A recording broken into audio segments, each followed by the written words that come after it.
श्री हरि कार्तिक व्रत का महात्म्य।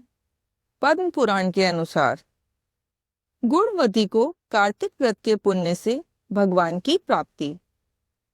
सूत जी कहते हैं, एक समय की बात है, देवर्षि नारद कल्प वृक्ष के दिव्य पुष्प लेकर द्वारका में भगवान श्री कृष्ण का दर्शन करने के लिए आए। श्री कृष्ण ने स्वागत पूर्वक नारद जी का सत्कार करते हुए उन्हें पाद्य अर्घ्य निवेदन करने के पश्चात बैठने को आसन दिया। नारद जी ने वे दिव्य पुष्प भगवान को भेंट कर दिए। भगवान ने अपनी 16,000 रानियों में उन फूलों को बांट दिया।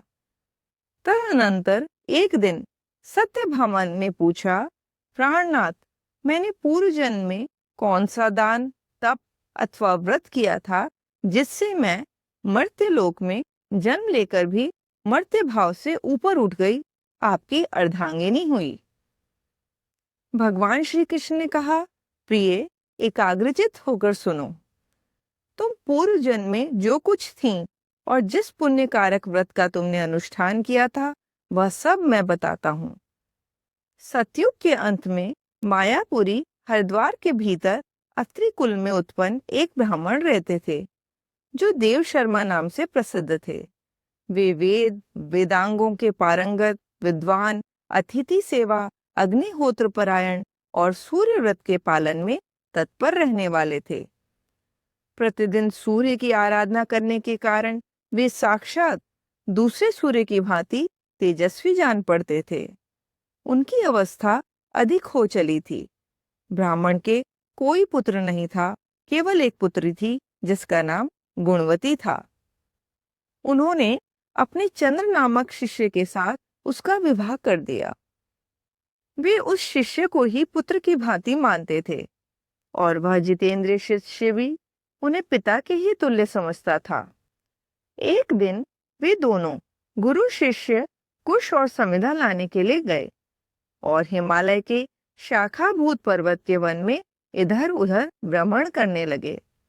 इतने में ही उन्होंने एक भयंकर राक्षस को अपनी ओर आते देखा। उनके सारे अंग भय से कांपने लगे। वे भागने में असमर्थ हो गए। तब तक उस काल रूपी राक्षस ने उन दोनों को मार डाला। उस क्षेत्र के प्रभाव से तथा स्वयं धर्मात्मा होने के कारण उन दोनों को मेरे पार्षदों ने वैकुंठ धाम में पहुंचा दिया। उन्होंने जो जीवन भर सूर्य पूजन आदि किया था, उस कर्म से मैं उनके ऊपर बहुत संतुष्ट था। सूर्य, शिव, गणेश, विष्णु तथा शक्ति के उपासक भी मुझे ही प्राप्त होते हैं। जैसे वर्षा का जल सब ओर से समुद्र में ही जाता है, उसी प्रकार इन पांचों के उपासक मेरे ही पास आते हैं। मैं एक ही हूँ, तथापि लीला के अनुसार भिन्न भिन्न नाम धारण करके 5 रूपों में प्रकट हुआ हूँ। ठीक उसी तरह जैसे कोई देवदत्त नामक एक ही व्यक्ति पुत्र, पिता आदि भिन्न भिन्न नामों से पुकारा जाता है। तदनंतर गुणवती ने जब राक्षस के हाथ से उन दोनों के मारे जाने का हाल सुना, तब वह पिता और पति के वियोग से दुख से पीड़ित होकर करुण स्वर में विलाप करने लगी। हा नाथ, हा तात, आप दोनों मुझे अकेली छोड़कर कहाँ चले गए? मैं अनाथ बालिका आपके बिना अब क्या करूंगी? अब कौन घर में बैठी हुई मुझ कुशलहीन दुखिनी स्त्री का भोजन और वस्त्र आदि के द्वारा पालन करेगा? इस प्रकार बारंबार करुणाजनक विलाप करके वह बहुत देर के बाद चुप हुई। गुणवती शुभ कर्म करने वाली थी। उसने घर का सारा सामान बेचकर अपनी शक्ति के अनुसार पिता और पति का पारलौकिक कर्म किया। तत्पश्चात वह उसी नगर में निवास करने लगी। शांत भाव से सत्य, शौच आदि के पालन में तत्पर हो भगवान विष्णु के भजन में समय बिताने लगी। उसने अपने जीवन भर 2 व्रतों का विधि पूर्वक पालन किया। एक तो एकादशी का उपवास और दूसरा कार्तिक मास का भली भांति सेवन।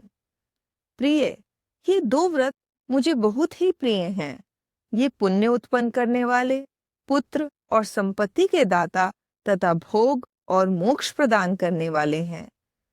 जो कार्तिक के महीने में सूर्य के तुला राशि पर रहते समय प्रातः काल स्नान करते हैं, वे महापातकी होने पर भी मुक्त हो जाते हैं। जो मनुष्य कार्तिक में स्नान, जागरण, दीपदान और तुलसी वन का पालन करते हैं, वे साक्षात भगवान विष्णु के स्वरूप हैं। जो लोग श्री विष्णु मंदिर में झाड़ू देते, स्वस्तिक आदि निवेदन करते और श्री विष्णु की पूजा करते रहते हैं, वे जीवन मुक्त हैं। जो कार्तिक में 3 दिन भी इस नियम का पालन करते हैं, वे देवताओं के लिए वंदनीय हो जाते हैं।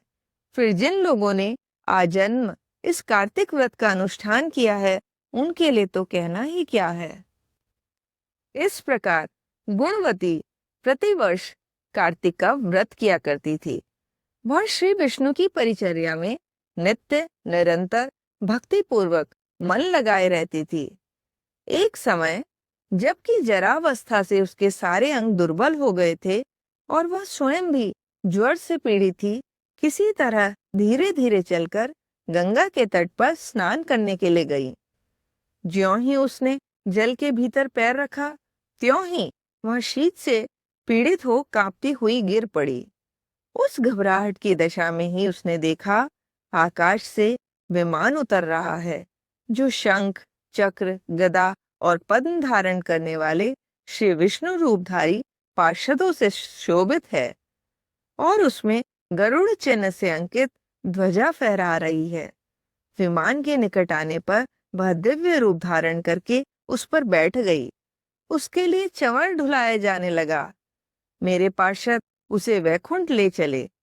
विमान पर बैठी हुई गुणवती प्रज्वलित अग्निशिखा के समान तेजस्विनी जान पड़ती थी। कार्तिक व्रत के पुण्य से उसे मेरे निकट स्थान मिला। तदनंतर जब मैं ब्रह्मा आदि देवताओं की प्रार्थना से इस पृथ्वी पर आया, तब मेरे पार्षद गण भी मेरे साथ ही आए। भामिनी, समस्त यादव मेरे पार्षद गण ही हैं। ये मेरे समान गुणों से शोभा पाने वाले और मेरे प्रियतम हैं। जो तुम्हारे पिता देव शर्मा थे, वे ही अब सत्राजित हुए हैं। शुभे, चंद्र शर्मा ही अक्रूर हैं और तुम गुणवती हो।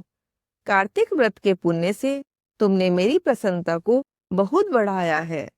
पूर्व जन्म में तुमने मेरे मंदिर के द्वार पर जो तुलसी की वाटिका लगा रखी थी, इसी से तुम्हारे आंगन में कल वृक्ष शोभा पा रहा है। पूर्व काल में तुमने जो कार्तिक में दीपदान किया था, उसी के प्रभाव से तुम्हारे घर में यह स्थिर लक्ष्मी प्राप्त हुई है, तथा तुमने जो अपने व्रत आदि सब कर्मों को पति स्वरूप श्री विष्णु की सेवा में निवेदन किया था, इसीलिए तुम मेरी पत्नी हुई हो।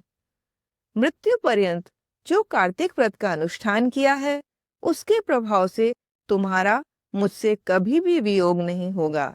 इस प्रकार जो मनुष्य कार्तिक मास में व्रत परायण होते हैं, वे मेरे समीप आते हैं। जिस प्रकार के तुम मुझे प्रसन्नता देती हो, यहाँ आई हो। केवल यज्ञ, दान, तप और व्रत करने वाले मनुष्य कार्तिक व्रत के पुण्य की एक कला भी नहीं पा सकते।